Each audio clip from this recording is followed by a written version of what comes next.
A mais um vídeo da História Profunda. Eu sou o Felipe e hoje eu vou falar um pouco sobre a história de Leonardo da Vinci para vocês. Então bora lá.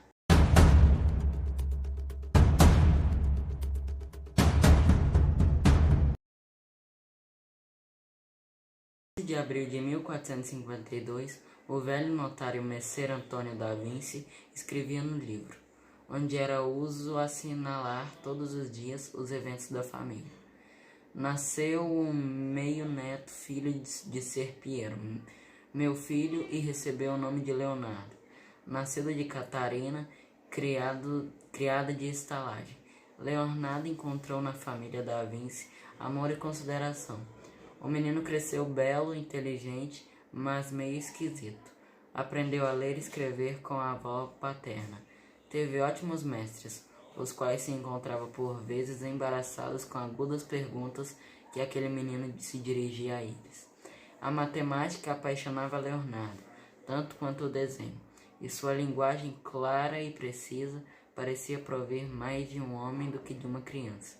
Desenhava e escrevia com as duas mãos, mas preferia fazer em sentido oposto ao usado, tanto que, para ler seus escritos, servia de um espelho, no qual a página refletia o resultado clara e regular.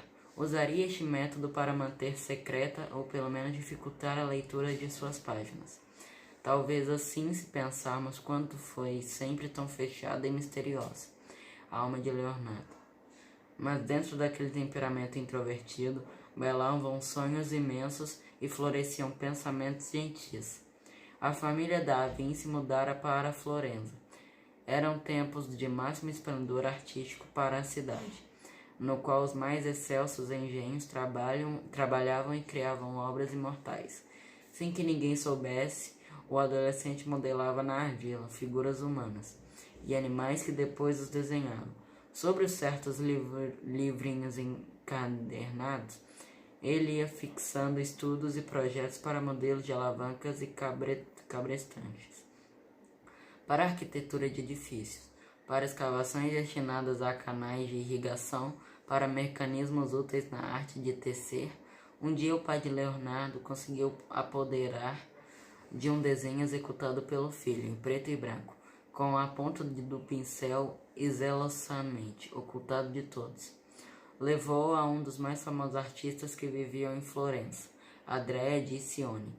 O resultado foi que o jovem foi chamado para estudar na escola. Permaneceu vários anos, deixando o mestre maravilhado. Aprendeu música em campos graciosos, motivos que cantava acompanhando a si próprio com a lira e deliciando a quem ouvira. Mas o que gostava em seu tempo mesmo era o estudo da física e da mecânica, nos quais não tinha ninguém como mestre. O misterioso dos astros, a virtude das ervas, o voo dos pássaros, toda a manifestação da natureza tentava e atormentava o pensamento do jovem Da Vinci. Com 20 anos foi matriculado como pintor e inscrito no registro da Companhia de Arte e de São Lucas, reconhecido em Zig, que o tornava mestre. Estudando arte e ciência, certo dia pegou lagartos, serpentes, gafanhotos e grilos. Serviram para fazer uma horrenda cabeça de medusa, com tanto realismo que essa imagem parecia, na verdade, uma infernal criatura. Mas seus estudos de vida, manifestações de incomum sabedoria, atraíram para Leonardo a acusação de feiticeiro e herege, apesar das maravilhosas pinturas que saíam de seu pincel. E não existiu nenhum ato de menos honestidade. O artista foi processado, foi absolvido, mas a amargura da acusação fez afastar de Florença. Mudou para Milão, para junto de Ludovico Sforza, que ofereceu seus serviços. A corte de Sforza superava as dos Médicis, que dominavam Florença. Ali Leonardo encontrou ambiente e recursos adequados a favorecer o desenvolvimento de sua multiforme e genial atividade. Retratos de fidalgas, máquinas de guerra, alfaias espetaculares, sempre exposto a ataques de inimigos. Mas Ludovico apreciava acima de tudo invenções de Leonardo. O artista não colocava à mostra todos os resultados de seus estudos, especialmente o desenho da máquina, por ele criada, permaneceu em completo segredo, e sobre o mesmo papel está escrito de próprio punho de Leonardo. Se não tornou público por sistema de caminhar embaixo da água durante muito tempo, sem alimentar e por causa da maldade dos homens, que isso serviram para assinar nas profundidades dos mares. Abrindo brechas nos navios e afundando com suas tripulações, o submarino ideado por Leonardo permaneceu desconhecido por sua vontade aos seus contemporâneos, mas pertence a ele ter imaginado e desenhá-lo num século em que a pobreza de estudos sobre a mecânica e a falta de meios propulsores impediam ainda aos estudiosos até mesmo sonhar com semelhante navegação.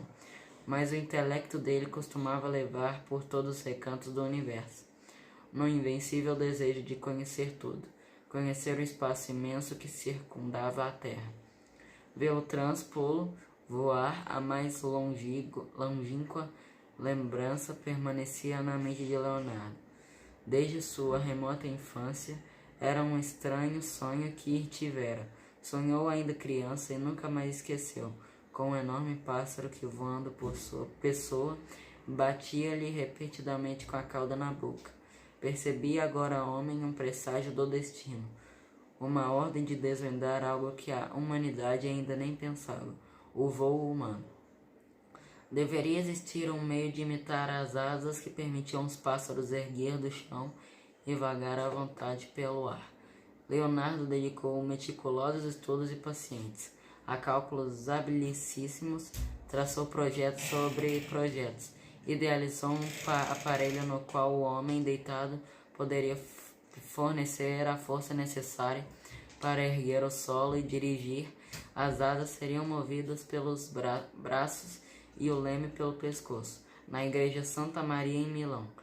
Ele pintou a Última Ceia, a estátua equestre de Francesco Sforza, obra executada e posta diante do castelo habitado pelo duque, à espera de ser fundida em bronze que jamais foi fundido.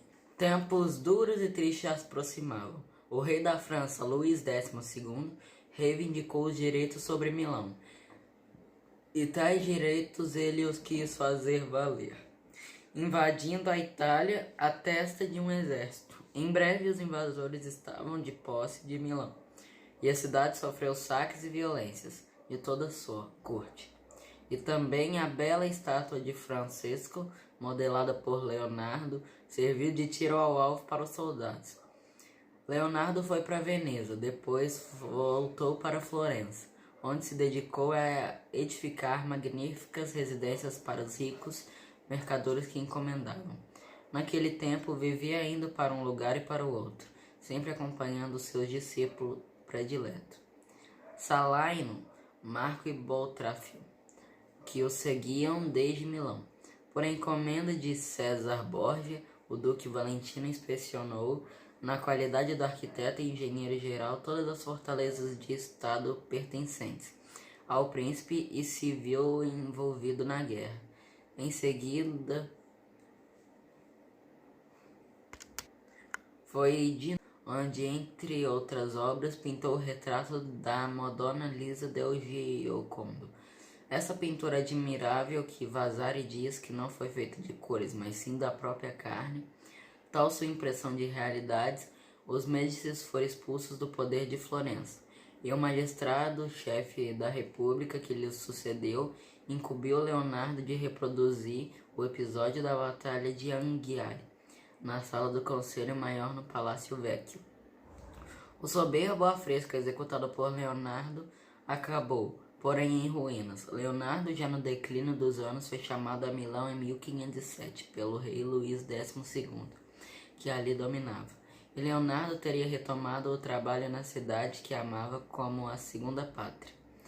Com a morte de seu pai, entrou no processo judiciário pela herança de seu pai, mas ficou amargurado com a notícia da morte de Lisa del Giocondo, a belíssima e gentil Madonna que ele amara em seu coração.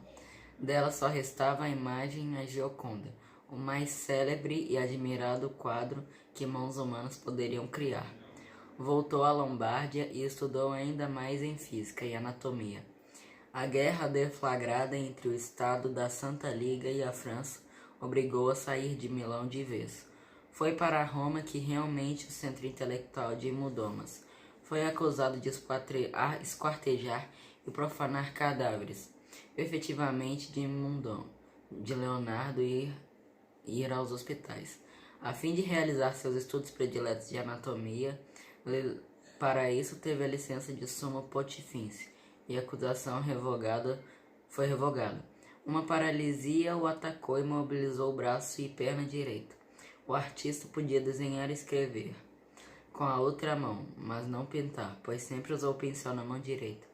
Mas era ainda uma atividade muito procurada, tanto que o rei da França, Francisco I, ambiciou ter junto de si: "Venha à minha corte", pediu o rei. Leonardo foi, e o rei o nomeou mestre de todas as artes e ciências. Deram um castelo de Clous nas proximidades de Ambroise, e naquelas colinas Leonardo viveu 3 anos, feliz e sossegado. Assim, com um dia feliz aproveitado, proporciona agradável dormir. Uma vida bem empregada pode fornecer uma agradável morte. Escrevera o artista na noite do dia 3 ou 4 de maio de 1519.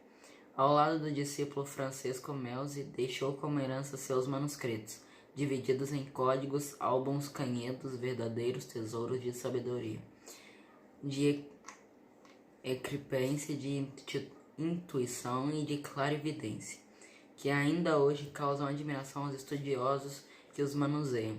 Foi enterrado em Ambroise, mas seus ossos foram extraviados. Já se passaram séculos e o imortal sorriso de Gioconda ainda está intacto. Leonardo da Vinci foi inegavelmente um gênio universal e um grande precursor.